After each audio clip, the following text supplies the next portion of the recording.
Hey, what's up, man? It's your boy Jelly. Roll. The fat white guy. Kind of fat, kind of cute. Anyway, Brent and Jason, Jacked Up Radio. Holler at us. Told him. I hear them cheering for the fat man. They love fat man. Dream chaser, chasing that green paper. I wake up in the morning, I'm yawning, but still chasing. We're back on the program at Jacked Up with Brent and Jason. Right now I got Jelly Roll on the phone line with me. Dude, it's great to finally have you on the show. Man, thank you, man. Overdue, man. I've been hard to get a hold of. I apologize.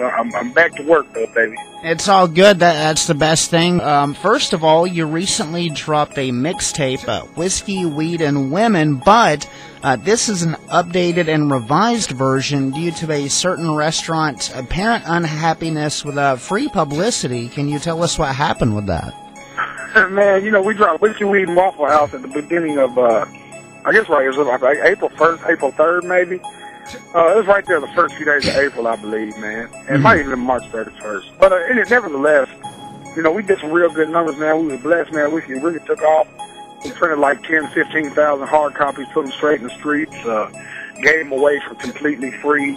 You know, streamed it live on all the live mixtape sites, live mixtapes, that Piff, that Crack, anywhere they could get the music. And about April the 20th, surprisingly, it was 420. Yeah. I got an email from Waffle House. And it was a official cease and desist letter saying that, you know, I had broken their trademark copyright infringements and it was defamation of character where I had put their logo next to a marijuana leaf and a bottle of whiskey. Right. And, yeah. Which is fucking crazy. Like, who's ever been to Waffle House that wasn't under the fucking influence of marijuana or whiskey? Exactly. And, it's their number one, you know, customer base. It's like, fuck, man. If the potheads and the drunks quit coming in there, y'all wouldn't have a place. Right. But, you know, shit happens, man, and I accept it. We just had to revise it and comply. And then, sadly, but recently, I've been called again by them where, you know, some of the hard copies that were distributed previously are still kind of surfacing here and there. Yeah. And now they want me to pay them. Now they're I think they're going to end up taking full legal action against me now. Oh, I don't know. man. I can't speak on it too much. It's between my attorney and their attorney at this point. Understandable. Well, maybe all that'll blow over. The record is out, of course. It does rock some of my favorite tracks. I just wanted to say real quick, Dope Boy, Black Girl Booty, and let me just shout out Gangsta Boo, who will either love or hate me for saying that, and throwing that in there. Top pick, though, is the record After the Rain, but what feedback have you been getting so far from the original and revised editions? You know, the revised edition, we haven't even got out there like we really want to yet. I'm still kind of waiting to push the button on it. I iTuned it, and, cause I could now. And, yeah, man, we got some good, the thing that I think people are really gravitating towards is, I need to check my numbers, man. I think Never Give Up, Dope Boy shit, of course, In My Zone, and a lot of people love the record So Long. Yeah. So, it's really gave me some insight into who really follows me, what kind of music they really like out of me, so. And that's what I try to do, man, is make music for the people who do support it, you know what I'm saying? Right. Well, now, I also wanted to mention the Big South story. It was released prior to the mixtape. Any words on it? How's it still doing? Hey, man, it's doing awesome, man. You know, I finally got distribution, physical distribution, so it's in retail stores, it's in mom and pop stores, and you know, select markets that I'm warming up in, and you know, we're hoping by the next 2 to 3 months we'll actually get Best Buy placement on that record. Now, the thing is, man, is that I had to kick, claw, and scratch that record to get it where it's at. You know what I mean? We had to release it ourselves independently. I had a glitch in my website where if you bought a physical hard copy, you could pay me for it, but it wouldn't show me the address or ask for the address, so I had to backtrack and send people CDs. I'm still making that right. I mean, it was just a disaster of a release for me. It went on iTunes wrong at first, to get that straight. And, you know, luckily people stuck with me, believed in me. They kept buying it from iTunes. My digital numbers got big enough to Selecto Hits came and put us to retail. but we still couldn't get Best Buy placement, even though I'd been at Best Buy with the Snow Project and the Haystack Project. Yeah. So now we're having to prove ourselves. You know, just, man, I'm having to prove the critics wrong, man, is what I'm having to do. They believe that my base isn't there. You know, I don't have a cult following, a core following is what they say. They say I'm a trend.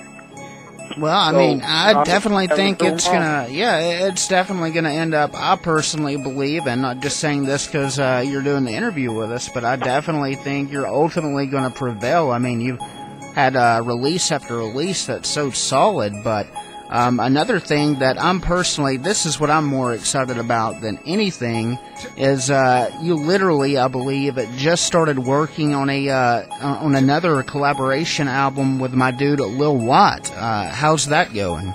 Man, it's actually going awesome, man. He's I tell you what's crazy, I'm looking at him through a window at the studio now. Okay. He's in there cutting his verses cutting a couple verses in the vocal booth right now for the project.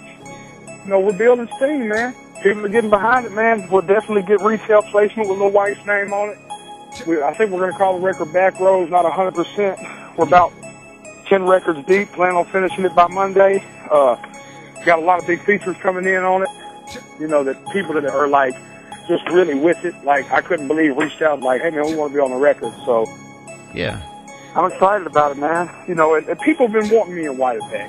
You know, they have, man. They miss me. They miss the Jelly and Lil White show. Oh, yeah, ever since the Snow album, the last one of those. Yeah, I mean, it's a definite success with y'all together. But I'm going to tell you something, man. This shit is killing Snow.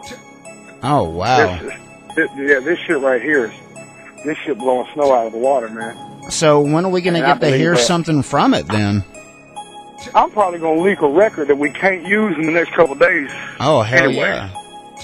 So, right. You know, just something we can't clear the samples on. Well, then definitely. So I guess everyone needs to watch your Twitter and all that, which, by the way, is JellyRoll615.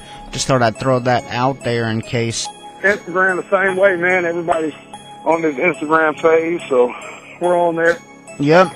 But also wondering when and if we're going to see another or a sequel to Business as Usual with a Haystack. Yeah, it's underway now. I sent Haystack like 6 records already towards it. Yeah. For him to write to. He spoke with my manager the other day and said that he's gonna send him some records my way. So here goes the thing, man. I want the fans to know this, because they're begging for Business as Usual. It is on Haystack. I have already heart, baby. You know what I'm saying?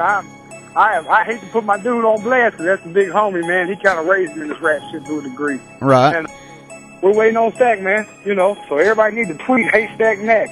M-A-K. Haystack M-A-K. Hit him up on Twitter and harass him. Yeah, we definitely got to do that. Hell, I'll get on it myself as soon as we wrap up this interview. I'm going to hit him up about it. Anything else before we wrap up, man? Man, I'm going to have a Therapeutic Music 5. It's going to be an album this time.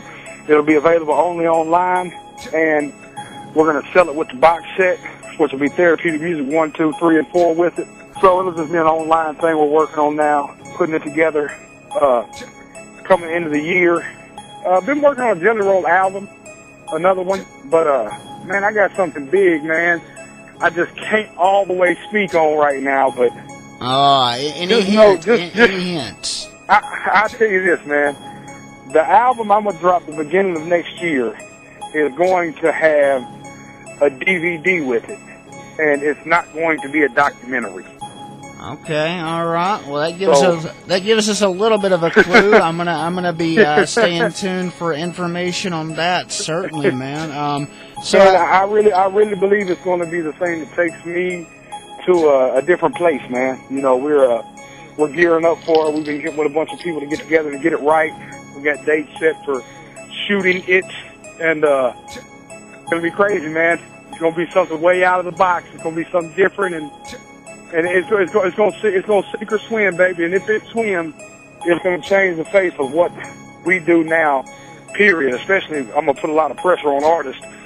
And if it sinks, I'll just probably coach high school basketball or something. Well, dude, again, appreciate you taking the time to talk with us. Again, we've been talking to Jelly Roll. Everyone make sure to hit him up. Check out his music everywhere online pretty much, and we'll be back right after this.